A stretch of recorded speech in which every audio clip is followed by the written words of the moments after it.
कितना एक बढ़िया मैसेज है, कितना बढ़िया संदेश है। राम और भरत जी भाई हैं। एक ऐसे भाई जिनकी माता दो हैं, कौशल्या माँ राम की माँ है और कैकेयी माता भरत जी की माँ। 99% समाज में देखा जाता है कि साउथ के भाई भाइयों में बनती कम है। साउथ भाइयों में बहुत कम बनती है, पर समाज को कितना बढ़िया मैसेज दिया राम जी ने, भरत जी ने।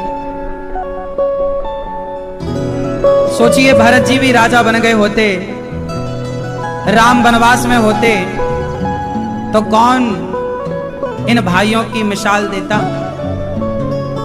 भाई को कैसे रहना चाहिए, चरण पादुका ले गए राम जी की। नंदीग्राम में भरत जी रहे,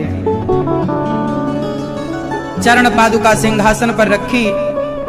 पलट पलट करके जब चित्रकूट से गए, पलट पलट कर राम जी को देख रहे हैं।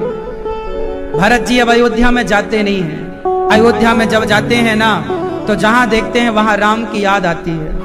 हर जगह वो राम राम को देखते हैं। ये घाट पर राम नहाया करते थे, इस जगह राम जी सोया करते थे, यहाँ राम खेला करते थे, यहाँ राम बैठते थे।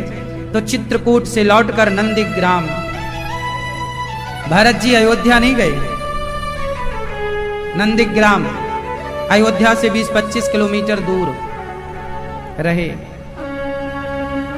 भरत जी ने चरण पादुका सिंहासन पर रखी और राम की सेवा करते हैं। सिंहासन पर किसे बिठाया भरत जी ने? चरण पादुका। कौन है? राम है। बस यही है जीवन का सार। पूरी अयोध्या किसने संभाली 14 साल? बोलो। भरत जी ने। किसने संभाली? पूरी अयोध्या भरत जी ने संभाली 14 वर्ष। लेकिन राजा बनकर नहीं, राम का दास बनकर। मैं राम का। बस ये आपके जीवन के लिए है। आप भी पूरी गृहस्थी संभालो, आप भी पूरा काम काज संभालो, पर राजा बनकर नहीं, प्रभु के दास दासी बनकर काम संभालो। हे प्रभु, हम आपके हैं। ये फैक्ट्री आपकी, ये दुकान आपकी, ये काम आपका। आप जानो, आपका काम जाने। चाहो तो पार लगाओ, चाहो तो डुबाओ, मर्जी आपकी। अपना ना मानो कि मेरा है। ये भरत जी से मैसेज मिला, सीख मिली। अब राम जी यहां से भरत जी की याद में अब बहुत समय चित्रकूट में, अब राम जी का भी मन ना लगा और राम जी चित्रकूट से आगे पंचवटी की ओर चले और यहां से ही अयोध्या कांड पूरा हुआ। अब अयोध्या कांड पूरा होते ही अरण्य कांड स्टार्ट हुआ। अरण्य मतलब, अरण्य कहते हैं जंगल को।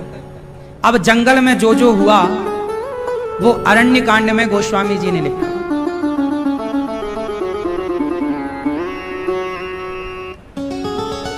चले राम जी। अब एक घटना घटी। एक दिन राम जी, अभी चित्रकूट में ही है राम जी, चलने की तैयारी है। आज राम जी माता सीता का श्रृंगार कर रहे हैं। श्रृंगार, आज राम जी माता सीता के बालों में पुष्प गूंथ रहे हैं। एक पति और एक पत्नी किस तरह प्रेम से रह सकते हैं, यह राम और सीता से सीख लेना चाहिए। आज चित्रकूट में सुंदर से पुष्प राम जी तोड़कर लाते हैं और सीता मैया सामने बैठी हैं। सीता मैया के पीछे राम जी बैठे हैं और सीता माँ के सिर राम जी की गोद में है। ऊंचे आसन पर राम जी बैठे हैं, थोड़ा नीचे सीता जी बैठी हैं और राम जी सीता माँ के केशों को, बालों को आज सजा रहे हैं। उनमें सुंदर सी माला, गजरा अपने हाथों से राम जी पहना रहे हैं, श्रृंगार।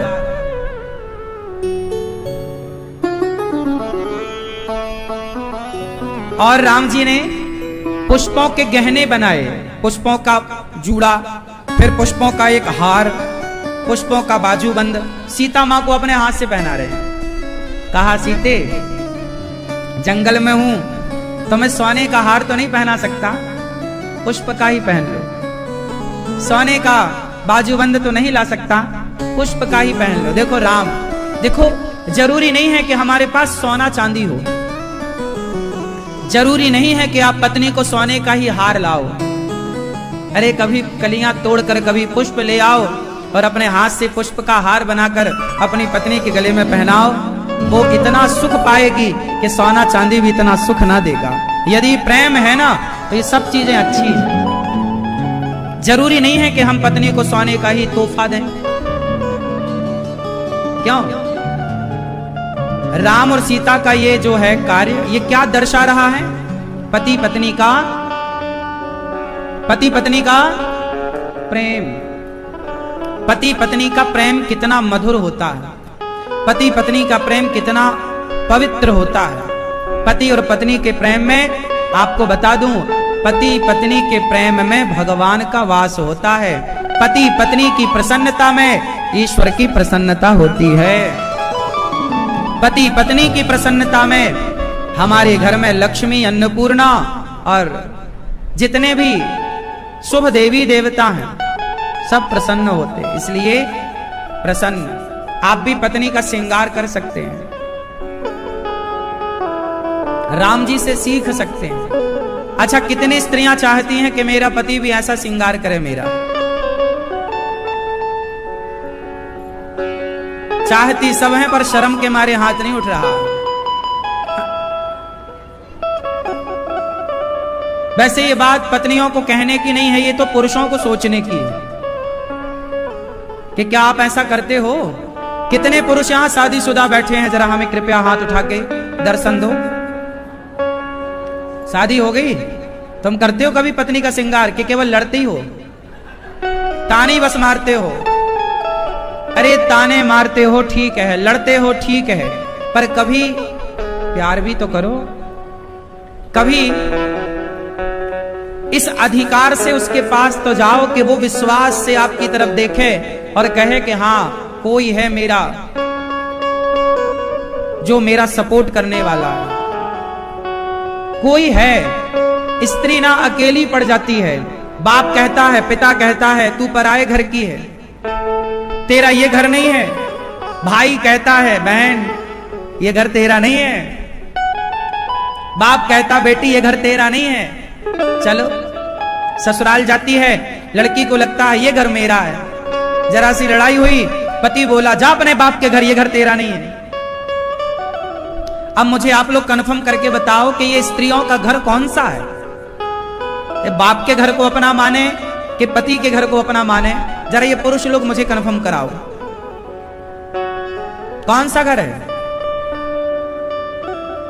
अरे स्त्री नारी जो होती है ना वो प्रेम की मूर्ति है। स्त्री प्रेम की प्रतिमूर्ति होती है, चलता फिरता प्रेम है वो। पुरुष और स्त्री के प्रेम में अंतर है, हाँ या ना? अच्छा मैं आप सबसे एक बात पूछूं, पुरुषों से, पत्नी और पति दोनों एक दूसरे से प्यार करते हैं, पर बताइए किसके प्रेम में पवित्रता ज्यादा है, पुरुष के प्रेम में या स्त्री के प्रेम में? पुरुष बताएंगे। चश्मा वाले भैया, किसके प्रेम में पवित्रता ज्यादा होती है? पुरुष के। आप बताओ भैया। दोनों के। चलो पवित्र तो दोनों का हो सकता है। अब ये बताओ कि जो दोनों का प्रेम है, किसका प्रेम भारी है ज्यादा? किसका, पुरुष का या स्त्री का? बोलो, उत्तर दे सकते हैं? किसका प्रेम ज्यादा होता है? हाँ क्यों चश्मा वाले भैया आप बताओ। पुरुष का ज्यादा होता है। तब आपकी पत्नी आपसे कम प्यार करती हैं, है ना? आप ज्यादा कर, बढ़िया है, ऐसा होना चाहिए। दादाजी आपकी टोकरी है? कहाँ है? हाँ हाँ बताओ फिर, आपका प्रेम ज्यादा है कि उनका आपके प्रति ज्यादा है? बराबर? सही।